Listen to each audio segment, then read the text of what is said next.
So good afternoon, everyone.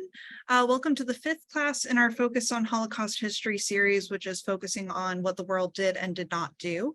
My name is Sydney Yeager, and I'm the Public Programs Coordinator at the Museum of Jewish Heritage, a living memorial to the Holocaust. The museum is committed to the crucial mission of educating our diverse community about Jewish life and heritage before, during, and after the Holocaust. As part of that mission, our programs illuminate the stories of survivors, broader histories of hate and anti-Semitism, stories of resistance against injustice, and more. Thank you so much for joining us today virtually.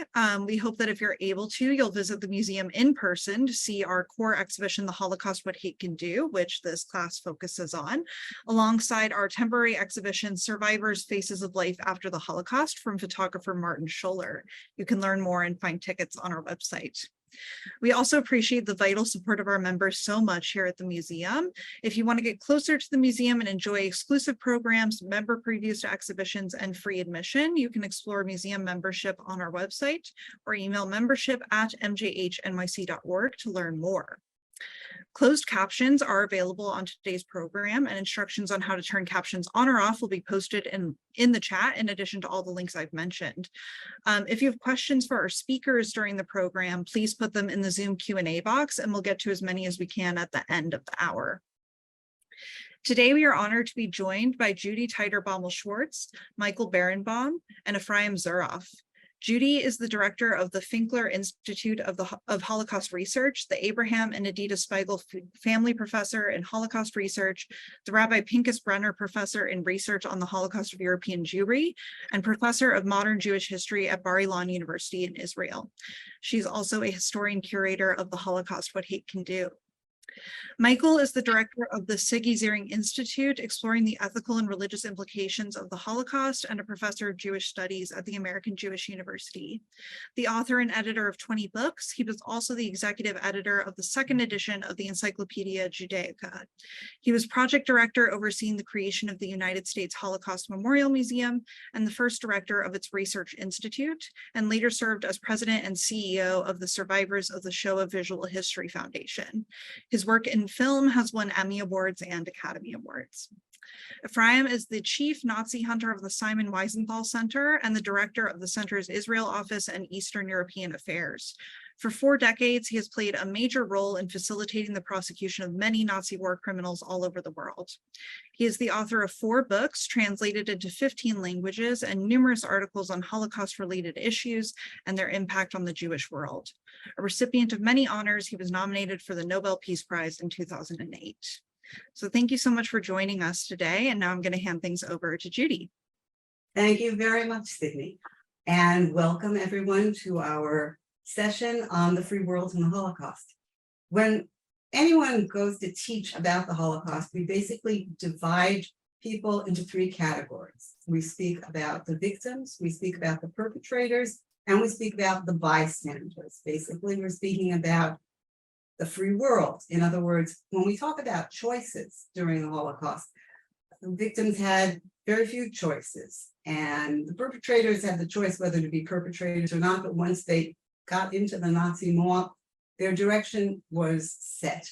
However, when we speak about the free world and the Holocaust, we have lots of different directions, lots of different dilemmas that come up.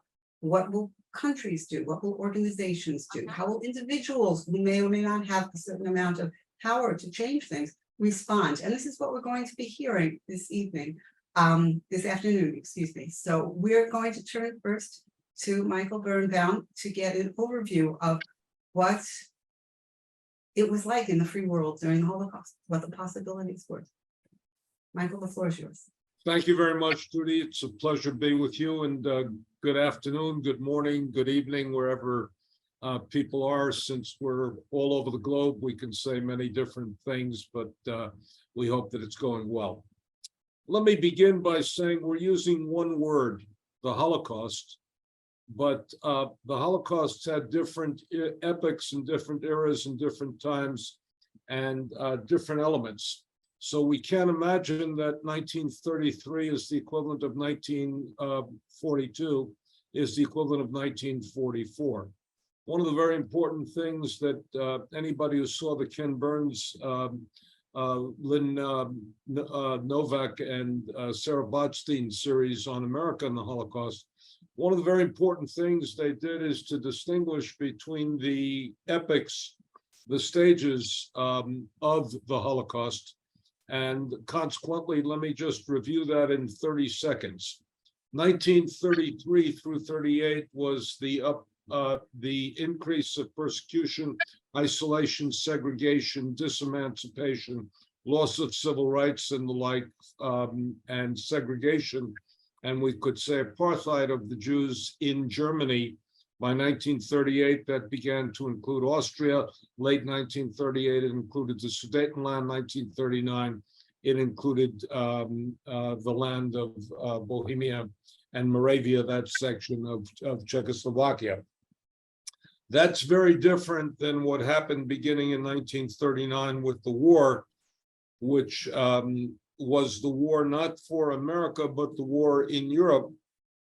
And that led to the segregation of Jews and the ghettoization of Jews in Poland and a whole range of things. That's also very different than what happened in 1941, beginning in June 22nd, 41, when you had the German entry into the areas of the Soviet occupied Soviet Union, and consequently the beginning of the murder of Jews in what we now call the Holocaust by bullets. That's different than 1942, when you had the opening of the death camps, but you still had the perception that Germany might win the war. And that's radically different than 1944, which is a period of time when everybody knew that Germany was going to lose the war. There was some range of information available about what the Germans called the final solution to the Jewish problem.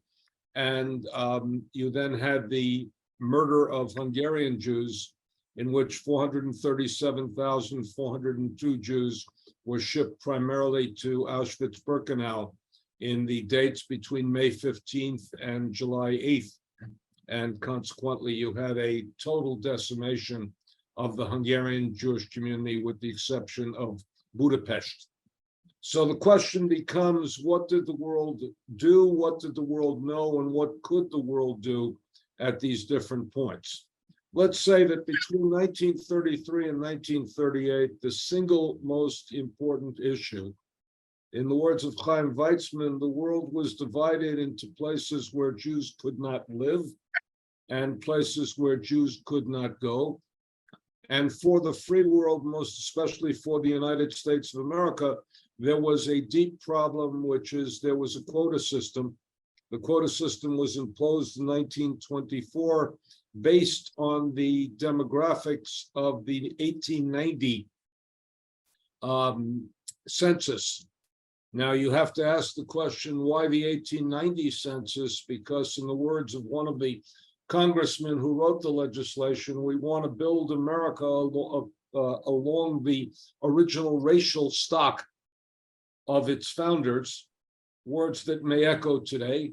And consequently, there was a quota system on arrival of Jews from Germany. And the simple fact was that the quota system was not large enough to handle the number of Jews who had to leave.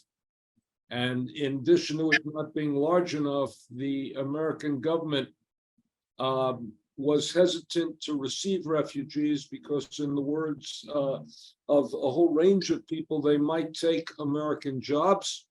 And you have to remember that 1933 was in the throes of the Great Depression. America had an unemployment rate of 25%, and the 25% did not want to admit additional refugees.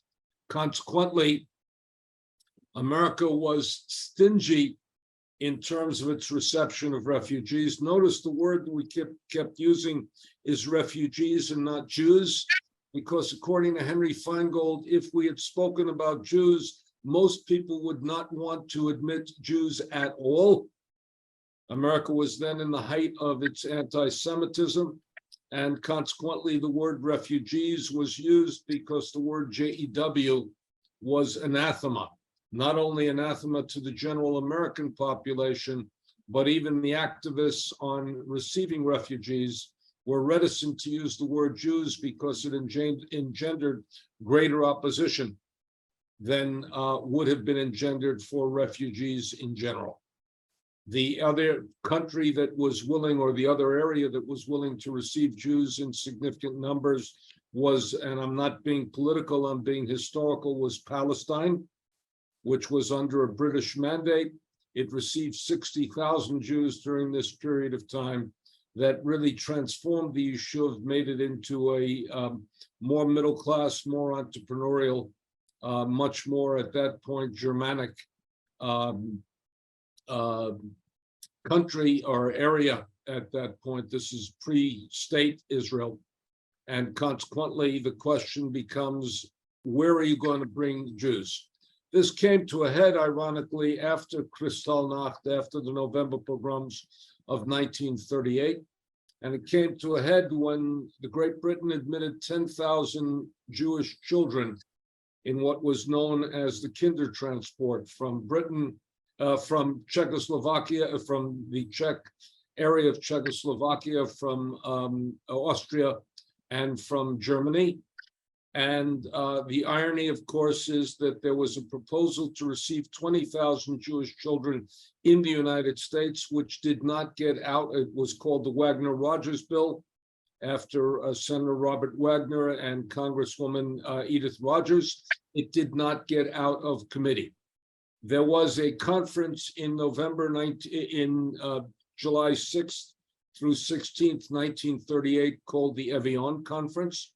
And the Evian Conference had 32 nations gathered to consider the refugee problem. And the rules of the conference almost made it impotent when it began. What were the rules? No nation is going to be forced to use public funds, meaning Jews will pay for their own resettlement. No nation is going to be asked to change its laws, meaning that the quota system will not be attacked and will not be changed.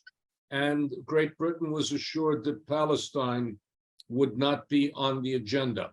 By 1939, the refugee problem became even more acute as the white paper was issued, which restricted immigration to Palestine for the next 5 years of 15,000 Jews per year would be admitted to Palestine. That was a period of time in which not hundreds of thousands, but millions of Jews needed a place of refuge. None was to be found. When the 32 nations gathered at Evian, everybody said we have to do something about the refugee problem. And with the exception of the Dominican Republic, very few countries were willing to do anything significant. Canada said, in the words of one historian, none was too many. They're willing to take agricultural workers. Australia said, we don't have a racial problem, we're not going to import one. Britain was not willing to consider anything on Palestine, and the United States was committed to staying within the quota system, which restricted Jews. One other thing about the quota system, the American consuls had a great deal of leeway. And if you listen very correctly to what was said, some consuls were tough and were deeply restrictive.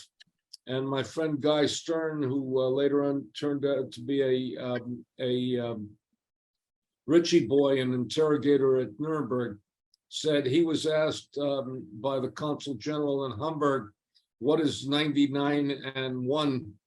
And he said 100. He said, okay, then you passed the test for admission. And he came to the United States. So consuls had a leeway to do it. And they were, let's put it very particularly, they were not particularly generous. Roosevelt himself had a problem in 1933 when he came in, because his primary concern was the economy. The economy was his number one concern, number two concern, number three concern, and number four concern. And although he was anti-fascist and anti-Hitler, he was primarily concerned with the economy. By 1938, he was willing to expend some political capital on the Evian Conference. And by 1939, he knew two things that he was not willing to tell the American people yet. And consequently, he was hesitant to expend any political capital. He knew, number one, in 1939, that he was going to run for an unprecedented third term for president. And finally, he knew that America was going to get into the war. And even though he ran as an anti-war candidate against tremendous opposition from the American firsters, and if the name resonates, that's part of one of the discomforts we have with contemporary American politics. The American firsters, who were deep isolationists, Roosevelt understood that he was going to run, and he was going to also at one point have to shift America to have the capacity to get into the war, which he did once he was reelected. Having said that, in 1942, in 1939, 40, and 41, that was still possible for Jews to immigrate. They had to immigrate via Spain and Portugal, and boats were still going between Spain and Portugal. The United States was not yet in the war. There was a very important effort by Varian Fry to receive elite refugees, some of the best and the brightest people like Hannah Arendt and Marc Chagall, Modigliani, a whole range of people into the United States, but that was an elite type of migration of what we would call the best and the brightest. Bertolt Brecht said, "I know it's simply luck that I survived when others did not." And he said, "Survival of the fittest," and I hated myself. So there was a willingness to receive some refugees, but not in anywhere in the numbers to which they had to come. We come to 1941 and 42, and America has a terrible situation, which is we are not in a position to rescue Jews because of the fact that most of the killing is occurring way beyond America's reach. It's occurring in the areas of the occupied Soviet Union, and it's occurring in Poland most dramatically and in ranges of Europe. And the best way to describe it is that the Germans fought two wars, a racial war and a war against the Jews. And America made a decision, which is that it was going to fight the war and then resolve what other problems there might be with regard to, quotation marks, refugees. And that position did not change throughout the war. That meant that precisely when the Jews were in the most desperate need imaginable, there were few opportunities for rescue. There were fewer opportunities for assistance. And most of the areas in which the Jews were being killed were not areas where the United States had any opportunity to be involved. And consequently, even to the very end, while the Nazis gave all of their efforts to achieving at least a racial victory, even if they could not achieve what? The victory in the World War, the United States said, we are going to prioritize what? The war, only the war, and then we'll handle the other problems. The question then becomes, what did people know? And I want to distinguish between information and knowledge. There was a tremendous amount of information that was available, but only at a certain level did it become confirmed as knowledge to some people at some point in time, and did they then act accordingly? The most important document on this is a telegram received by Rabbi Stephen Wise in August of 1942, in which it was a telegram sent by an intelligence operative by the name of Gerhard Riegner, who was the representative of the World Jewish Congress in Switzerland.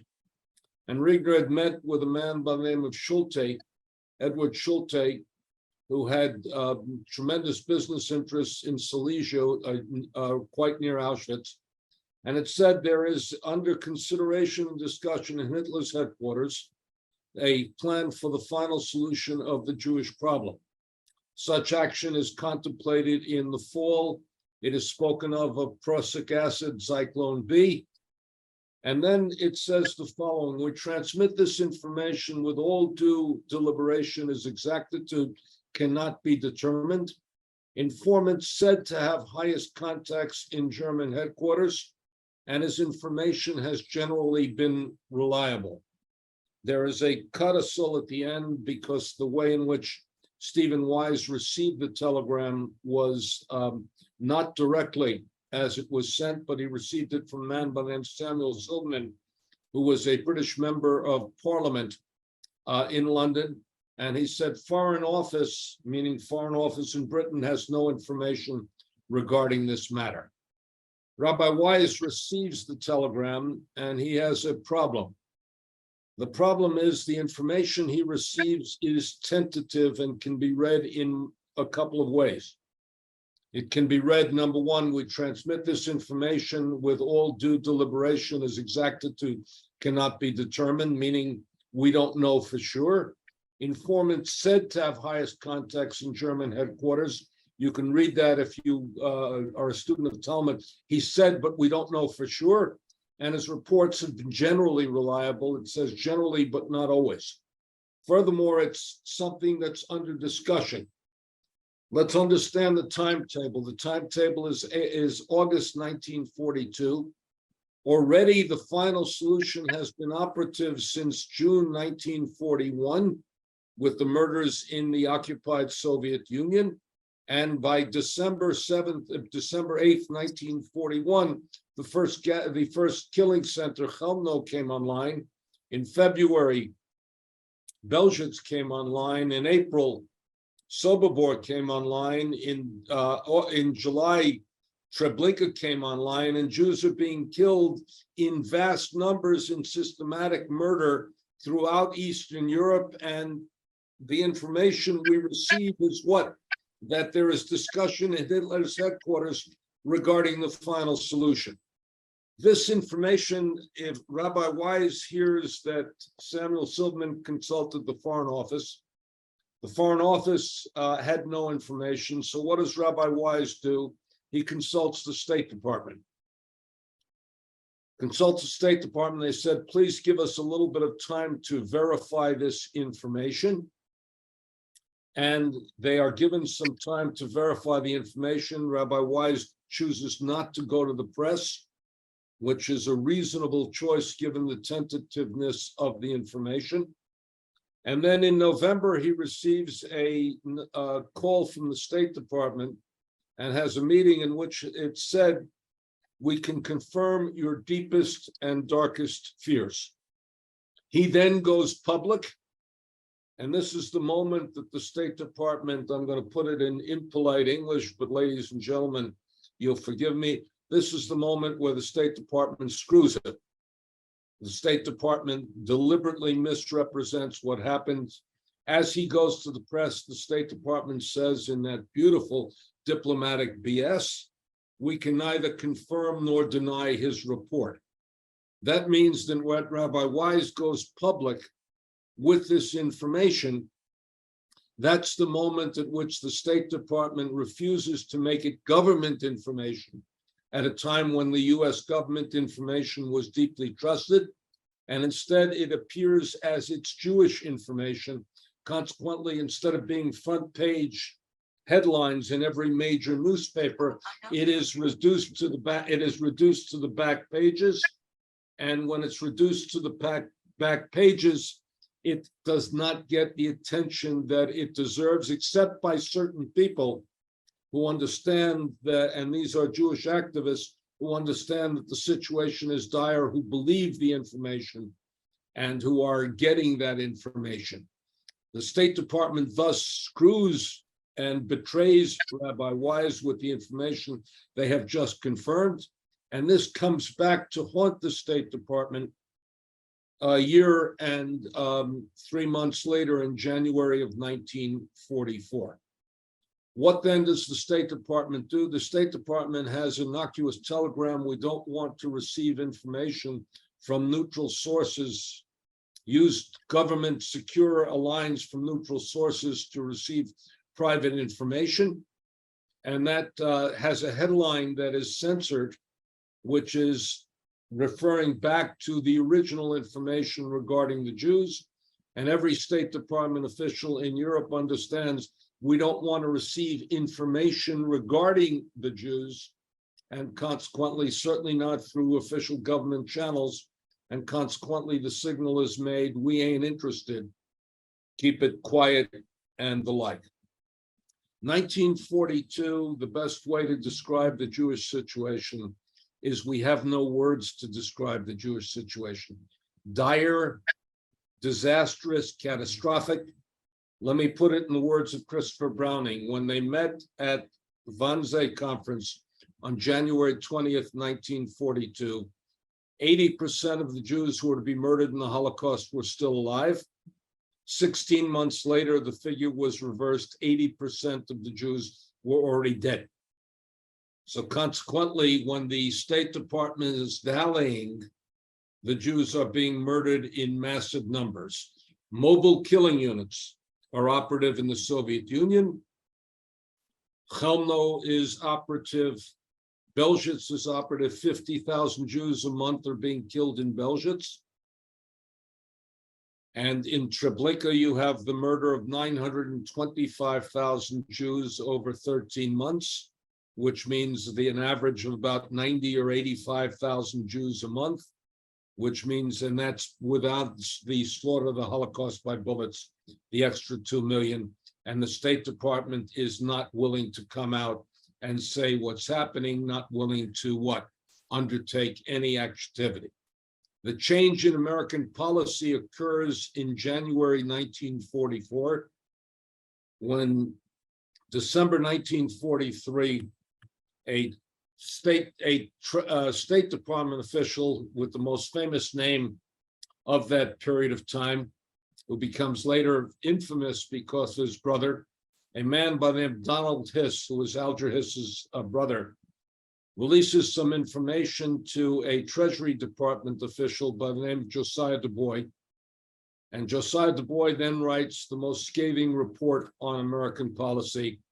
It's a report called On the Acquiescence of the US Government in the Murder of European Jews, which charges the State Department not only with not helping rescue, but actually handicapping rescue and inhibiting rescue, charges the State Department with lying to the American people and with covering up and the like.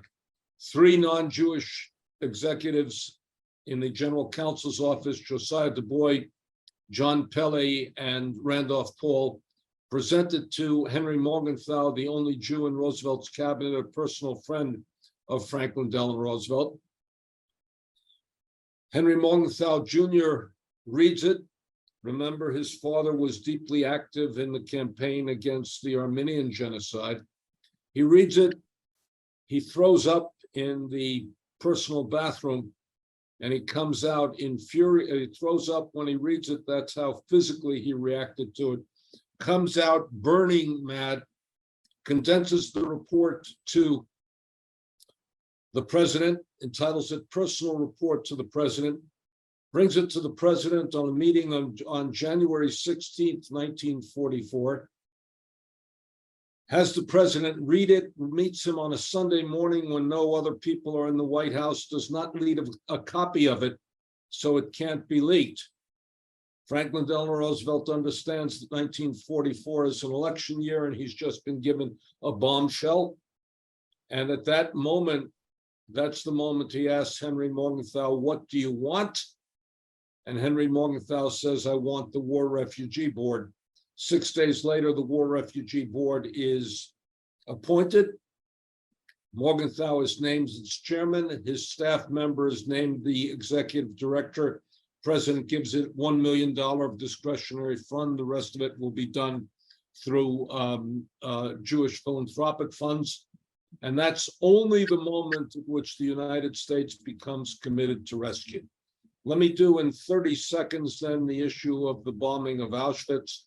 which is the issue of 1944. People misunderstand the bombing of Auschwitz. The bombing of Auschwitz was only possible by the United States in the spring and summer of 1944, when we had bases in Italy, and the distance between Auschwitz and Italian bases was 528 miles. That meant we had to go round trip 1,056 miles. You had to go out heavy, you came out light. Heavy because you carried bombs, heavy because you carried gas, fuel for it. And America had a policy with which we could not object, which is that we did not engage in hara-kiri. In other words, you had to theoretically be able to return to base in order to bomb. We never tasked the bombing, T-A-S-K. Tasking the bombing meant all information regarding Auschwitz would have arrived at one desk. That information became critical because on April 7th, 1944, two men escaped Auschwitz, Rudolf Verber and Alfred Wexler, and they came out and reported to the Slovakian Jewish underground. They reported on Auschwitz, and they issued something which is called the Auschwitz Protocols, the Verber-Wexler report. And that included maps and included details of the fact that there was systematic killing. And one piece of information that was absolutely vital, which is that tracks had been built into the center of Birkenau, which could only mean, if you understood what that represented, it can only mean that Hungarian Jewry was next. And in fact, 3 tracks were built into the center of Birkenau. And between the 15th of May and the 8th of July, 437,402 Jews were deported. That meant 2.75 trains a day, 2,950 Jews a train. And that meant that Hungarian Jewry was doomed. That information should have warned Hungarian Jewry, and that information should have then called for acute action on the bombing. Let's begin in just a simple summary.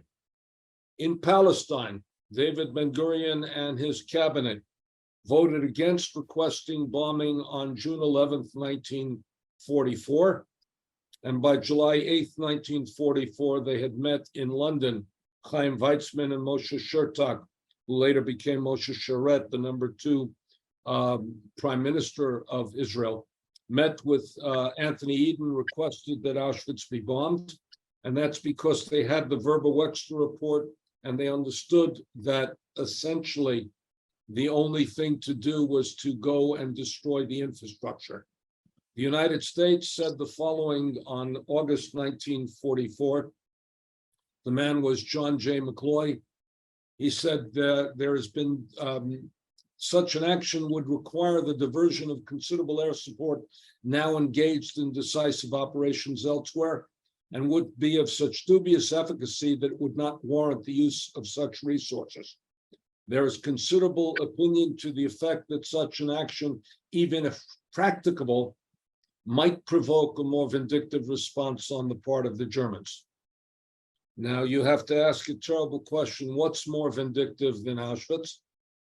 And it's clear that anybody reading that letter, the letter is addressed to Leon Kubovitsky, who was an activist on the rescue issue, who is desperately trying to get armed resistance to go into Auschwitz. He did not think bombing was going to be effective.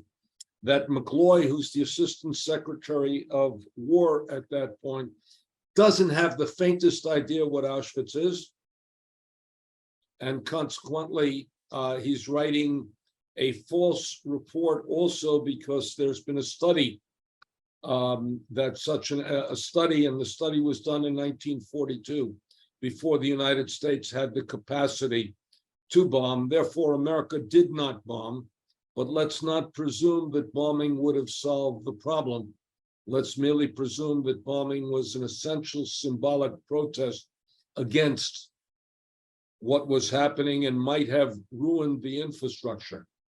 Let me put it in one simple words, and this is the words of John Pelley, who was the executive director of the War Refugee Board And his judgment was as follows: we did too little, too late. Too little, too late, I would say. Thank you so much, Michael. I think that you gave us a comprehensive and rather terrifying, because the situation was terrifying, overview of what was going on in the free world during the Holocaust. From an overview, we're going to move to something that's a little bit more specific dilemmas that faced those dealing with rescues of rabbis during the war, from the sides of the rabbis being rescued, from the sides of the rabbis rescuing them. And we're going to get a bit of an overview of that specific topic from Efraim Zuroff. Effie, the floor is yours. Okay, so let's start with the situation before the beginning of World War II. The major Torah institutions were located in Eastern Poland and in Lithuania. They're often referred to as Lithuanian yeshivot. That's because of their cultural affiliation, but politically, in other words, they were living in Eastern Poland. That's about 21 of these, 22 of these institutions. Several similar institutions were in the independent democracy of Lithuania, or quasi-democracy of Lithuania, and shortly after the Nazis invaded Poland from the west, the Soviets on September 17th invaded invaded Poland from the east and occupied the area where these 21 or 22 Torah institutions were located. Now, it was clear to the people in these places that their future was jeopardized because they knew that the Soviets had closed down all of the Jewish educational institutions in the Soviet Union. So when the announcement was made in early October 1939 that the Soviets were turning over the city of Vilna and its environs to the independent democratic state of Lithuania, that sparked an escape of these rabbis and students to Vilna. Now, during the interwar period, Vilna had been part of Poland. Lithuania and Poland had fought a fight over the sovereignty of Vilna. The Poles had won, and now Vilna was being returned actually to the Lithuanians. And this rush of refugees created a crisis because most of the people arrived penniless and they needed outside help. Now, during the interwar period, the United States of America, American Jewry basically became the main benefactor of these institutions. And the cry went out from Rabbi Chaim Ozer Grodzinski, who is the uncrowned, I should say, not king, but chief rabbi of Eastern Europe, and especially of the Lithuanian Jews. It went out to them. It went out by him to an association, the largest association of Orthodox rabbis in the United States, calling for help. Now, these rabbis had decided at a emergency meeting in November of 1939 that they will establish a special committee to try and assist to save these refugee yeshivot. We're talking about what ultimately became something like 2,660 students, hundreds of rabbis, and we're talking about really the elite of the Torah world, the best of the best. And the question then became, how can this committee, how should they deal with the situation? Should they try and bring the rabbis from Eastern Europe? Should they support them in Vilna? And how do they go about doing it? Now, American Jewry the main rescue and relief arm of American Jewry was the Joint Distribution Committee, which had been created in 1915 in the wake of World War I. And the Joint was actually composed of three components. One was the German Reform Jews and the supporters of the American Jewish Committee. Another group was the Central Orthodox Committee, which was as its name indicates, an Orthodox institution to a charitable institution, help the Jews overseas. And the third group was the socialists or the Bundists.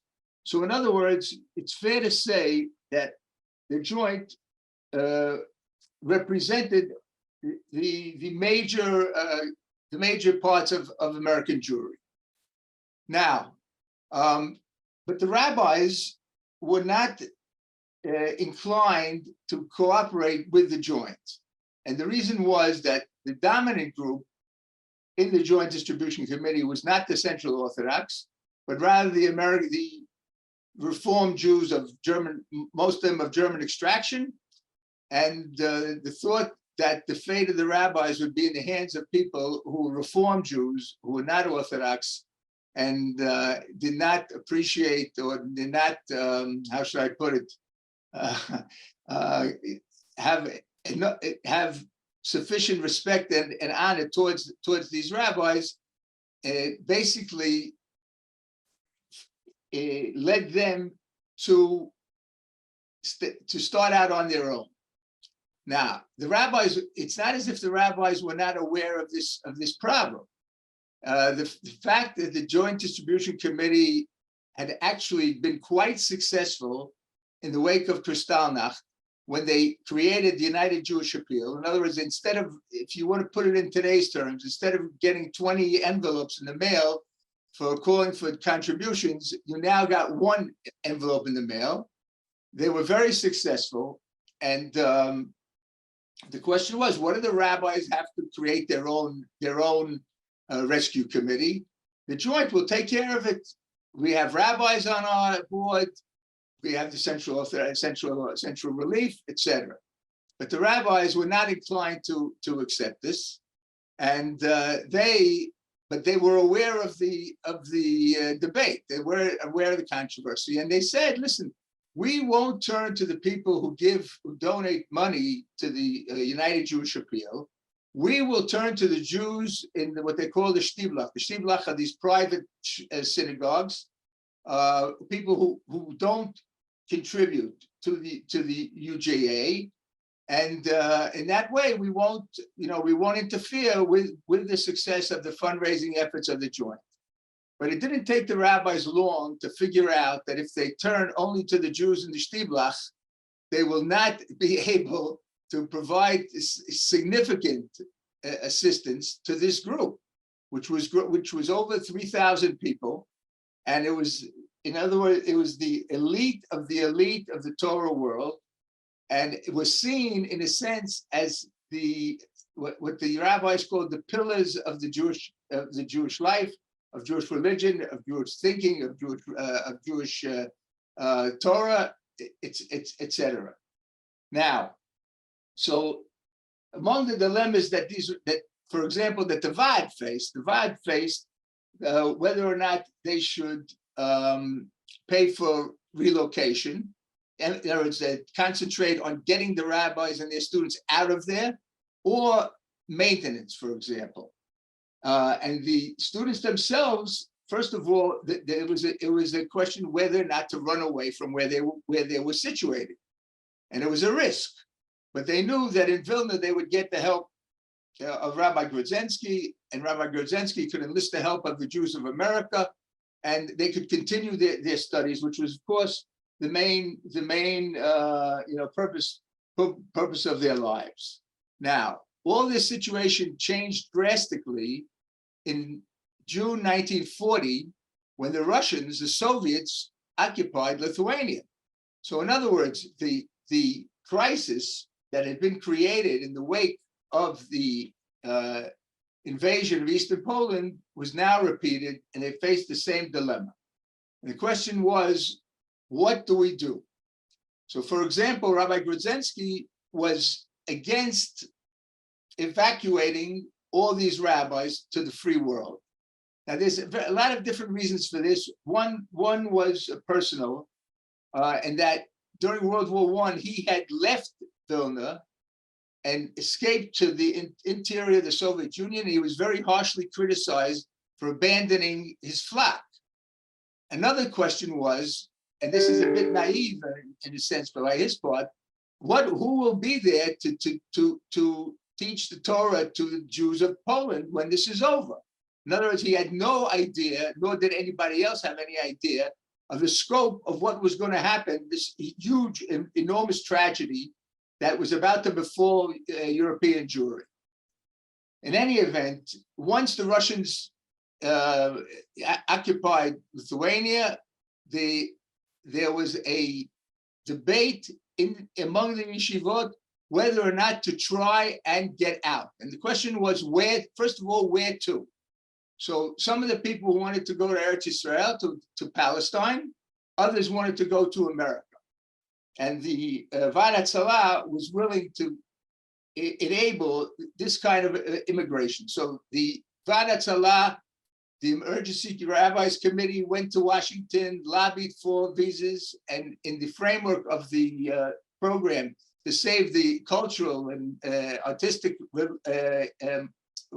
elite of Europe, visas were set aside for rabbis as leaders of the intellectual Jewish world.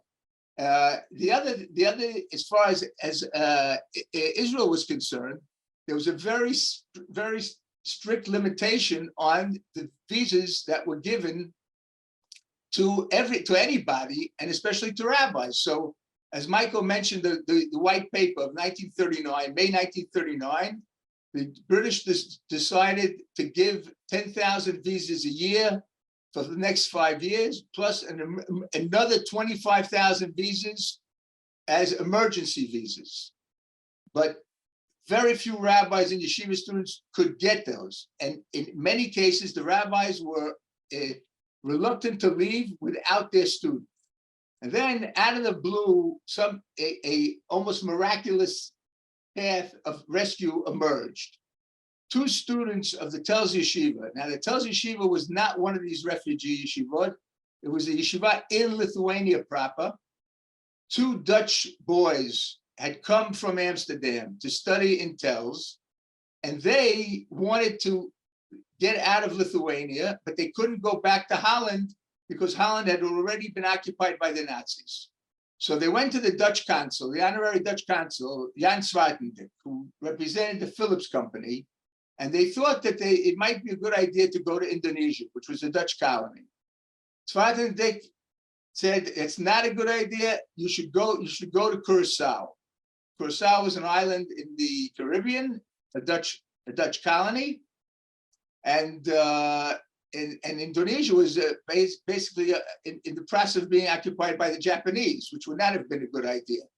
In any event, the visa that these 2 boys were given, Nathan Goodworth and Leo Sternheim, said the following: Nathan Goodworth has permission to enter the island of Curacao. The governor of the island must approve his entry. So Goodworth took this to one of the leaders of the Polish refugees in Lithuania, Dr. Zerchwahaftig, who later became one of the signers of the Israeli Declaration of Independence. He was Minister of Religion, a huge scholar in Jewish law, and he was the head of a special Palestine office set up for the Polish refugees in Lithuania. So he asked Goodworth to go to Zwartendijk and ask him if he's willing to give these visas to people who are not Dutch citizens. After all, Zwartendijk was the Dutch honorary consul. His responsibility was only on the Dutch citizens. What about the people from Poland? Most of these people were Polish citizens. Could he give them the visa? And he agreed. He agreed, even though really he didn't have to do it. Then we'll have to send Goodworth back again and ask him to erase the second to give the visa without the second paragraph? And was he willing to give the visas to other people than the Dutch citizens? He agreed, and those people who were decided that they wanted to go out and not stay put, and this was a very, very vicious debate was going on among the yeshivot, whether or not to leave. Some were afraid that if they try and leave Soviet Lithuania, all of them will be sent to Siberia. So it's a sign of disloyalty. In other words, it's not what a good Soviet citizen should do. Others, on the other hand, like Wahaftig, was urging the rabbis that they had to get out. In other words, whether it was clear that either Russia would remain there or the Germans would invade, and their future was done. Basically, they would not survive.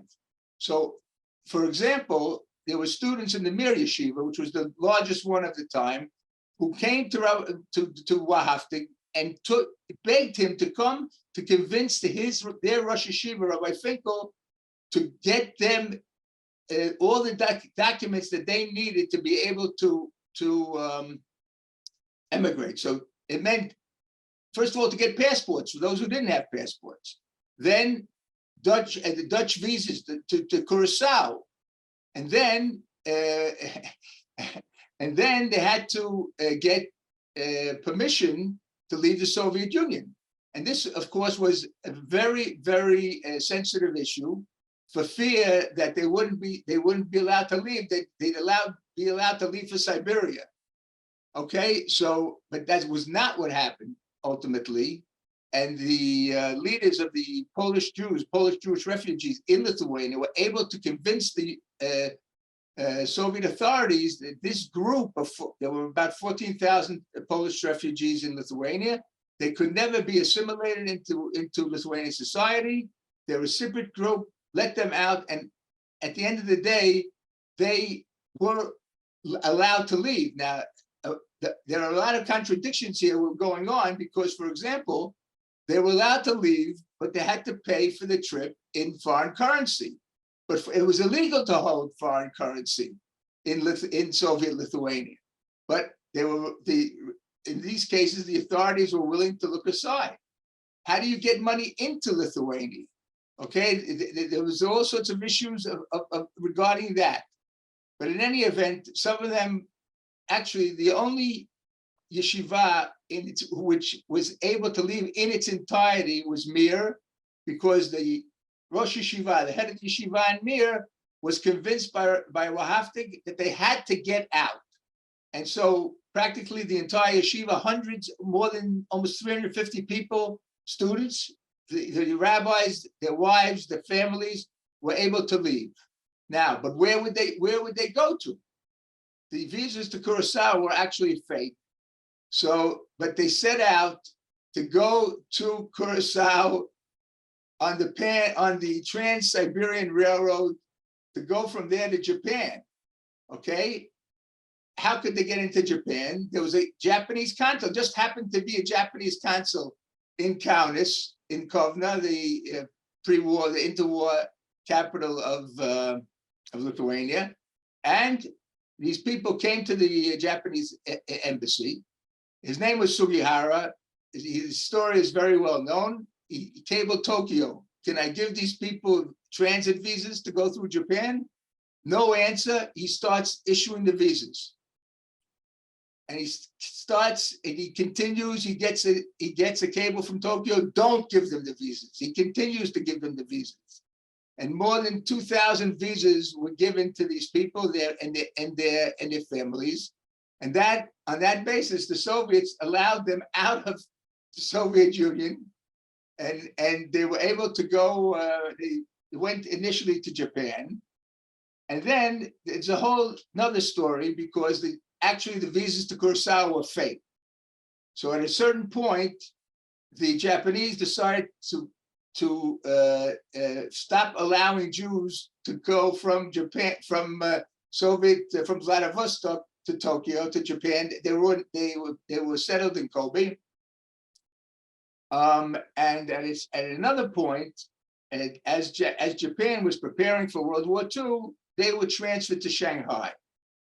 Now, to illustrate the difference between the attitude and the policies of the Joint Distribution Committee and the Vaad Hatzalah, the best way to tell you is the manners in which they tried to help the refugees in Shanghai. So in Shanghai, there were 18,000 German and Austrian refugees. Another 2,000 Polish refugees arrived, among them about 650 rabbis and yeshiva students and their families. Now, what happened, what the Joint did was, their representative, Laura Margolis, went to rich Jews in Shanghai and promised them, in return for loans, they will be reimbursed after World War II in dollars. Now, contact with Shanghai was forbidden because of the Trading with the Enemy Act. There could be no contact between Laura Margolis and her bosses in New York, okay?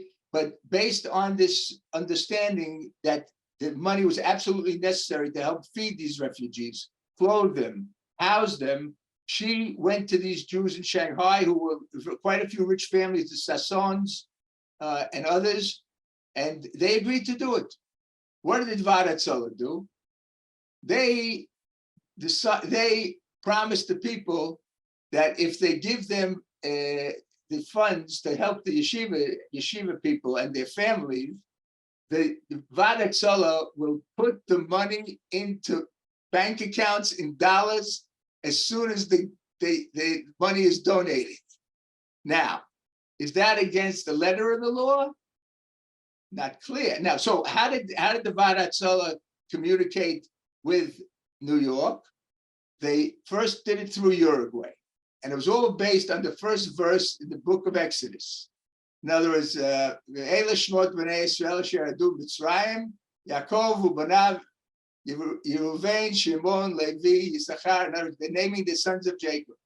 Each son was a code for a number of dollars. So Reuven was $100, Shimon was $200, Levi was $300, Yehudah was $400, and the Vaad Hatzalah gave instructions how much money was going to go to each yeshiva. Now, is this against the letter of the law? It's certainly against the spirit of the law. There's no question. Okay, so and this is part of it, and this is part of the debates between these two organizations. The Joint felt that what the Vaad was doing would jeopardize the situation of their own relief work, would cause anti-Semitism. Jews would be accused of double loyalties, and this is one of the terrible dilemmas that these groups faced. So, I mean, this is just in a nutshell. I can only give you the tip of the iceberg of one little group that actually was able to save people. Not that many people, by the way, very important, at the end of the war, the Vaad Hatzalah, the Orthodox rabbis, sent a Swiss politician by the name of Jean-Marie Moussi to negotiate with the Nazis to allow Jews to leave concentration camps. And in early February, they arranged a train of 1,210 Jews who were taken from Theresienstadt to freedom in Switzerland. So you should know that there were at least 5 different negotiations between Nazis and Jews towards the end of the war. The Nazis, mainly Himmler and Schellenberg, had this realization that the only way they could survive was if they joined with the Western Allies to fight against the Soviets. What was the bait? The bait were the Jews. So Kastner, there was a train that was known as the Kastner train that left Hungary, left Budapest, 1,684 Jews. Some of them were taken not to Switzerland immediately, but to Bergen-Belsen. Part of the Jews were taken, including the Satmar Rebbe, were sent to Hungary. Later, the other Jews were brought to Hungary. So those two trains, in a sense, people were rescued because of the Nazis' desperation They wanted good press in America. In the beginning, they wanted 10,000 trucks that they would only use on the Eastern Front. And then they wanted money, and it's, believe me, it's complicated more than you could believe. You could spend years studying these complicated negotiations and what happened and what didn't happen. So I'm just trying to give it to you, as they say in Hebrew, just a small indication of the dilemmas, of the problems, and and basically, as Michael says, the horrendous situation of the Jews without help, abandoned by the world, and under the pressure of an enemy fanatically intent to destroy every Jew in the world.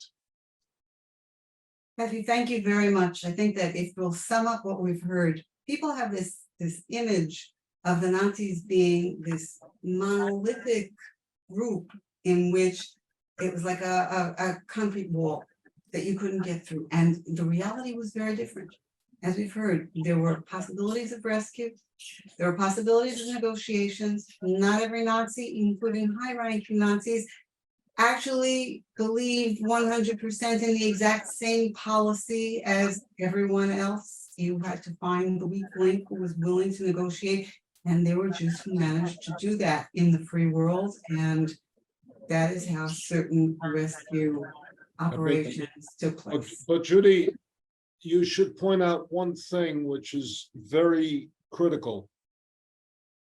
No American official was allowed to negotiate with the Nazis Totally. until the War Refugee Board was established. And you had the bizarre situation that Lawrence Steinhardt, who was the US ambassador in Turkey, could not speak to the Nazis. And Ira Hirschman, who was an official of the War Refugee Board, could. Yes. So it was regarded, speaking with the Nazis at that point was regarded as treason. And the punishment for treason was absolute. No US official could negotiate. Could negotiate directly. Could negotiate directly. Directly. And the other question is, the Nazis' attitude changed precisely as the war situation deteriorated.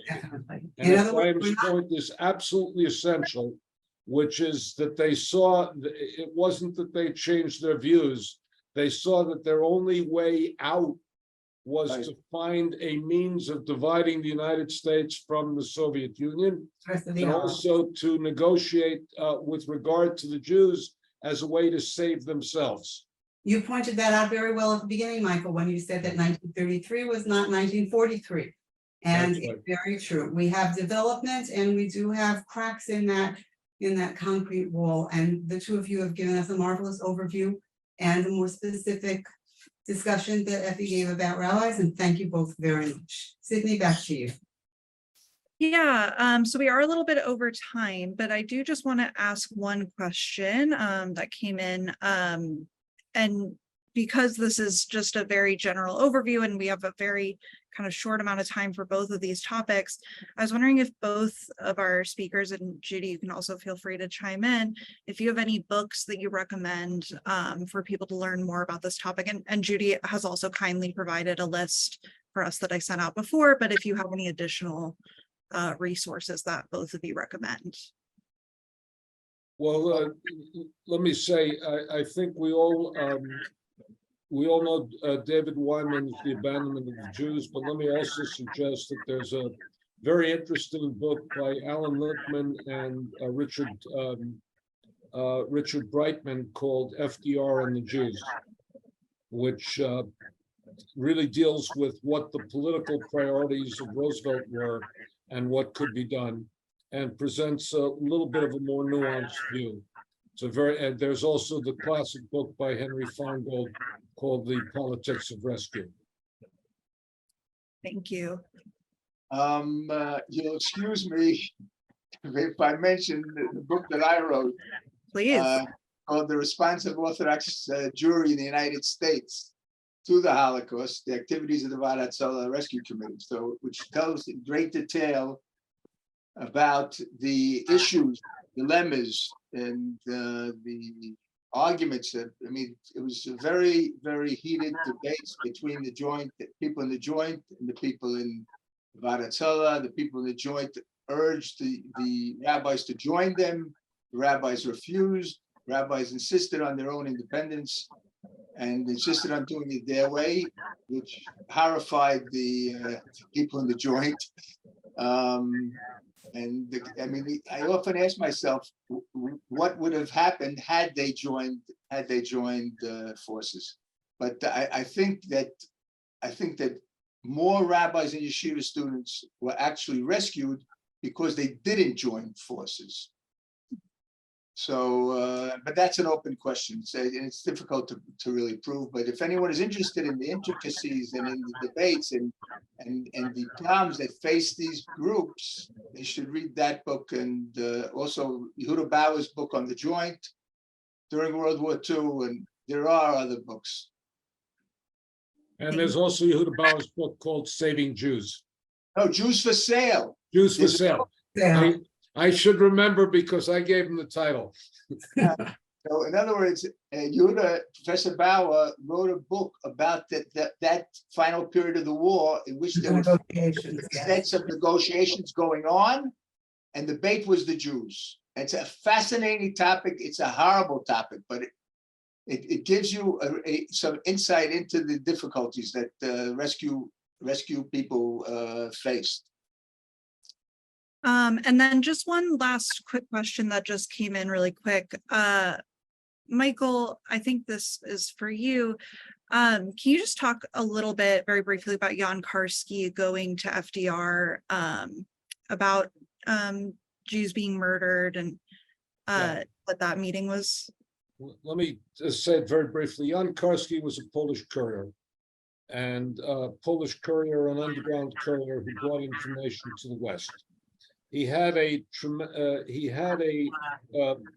one tremendous virtue in addition to his masterful courage. He had a precise memory, and that is that he was trusted because he could deliver messages that one person should hear but not the other person. So every political entity trusted him to reveal the information. In order to be credible on the Jewish issue, he went twice into the Warsaw Ghetto in the period of time after the Great Deportation of July through September 1942 and before the final uprising in April of 43. He also went to a place that now is identified as Izbika, but he thought was Belgians. And therefore he had credibility, and he brought the message from the Jews of the Warsaw Ghetto essentially to the West. He met with Felix Frankfurter in anticipation of his meeting with Franklin Delano Roosevelt. He met with Felix Frankfurter and Oscar Cohen, in the third high-ranking Jewish official of the Roosevelt administration. And there was a moment at which Frankfurter revealed an incredible truth. They met in the home of the Polish ambassador Chekhanov. And just as Frankfurter remained behind after everybody left, and he turned to Karski and he said, "Young man, I can't believe you." Polish ambassador stood up and said, "On this man's word, we risk men and material. I swear by the life of my children that he is telling the truth." And Karski says something very important at that moment. He said, no, you don't understand. There's a difference between I don't believe he's not telling the truth. I can't believe him. The information that he received was so overwhelming, so incredible, so against his entire worldview as to what Germany represented in civilization, like that he was not capable of believing him. Nevertheless, the meeting was held with Roosevelt. They met. Karski described it as I was meeting with the lords of humanity, the most important man in the world, the most important man at that point in the history of the world, upon whom the entire fate of Western civilization depended. He reported what he had. Roosevelt said the following: you tell your, and Karski would do it with a mimicking Roosevelt's accent and also mimicking holding a cigarette from his pinky with his pinky holder. And he said, you tell your people we shall win the war and then we shall deal with the refugees. And Karski, who was 25 years old and described himself as a nobody and nothing. Not true, he was a great man, a noble man. But he said, by then it will be too late. And the reality is, by then it was too late, because the number of Jews who could be saved were many, many less than there were when he met with Roosevelt. So Roosevelt was told, not the full scope, but again, the priority was win the war and then deal with this problem. The Nazis, and the final line is, the Germans fought two wars, the World War and the war against the Jews. The Americans fought one war, the World War. We thank God the Americans won it. The Americans, the Soviet allies, and the British and all of the other allies won it.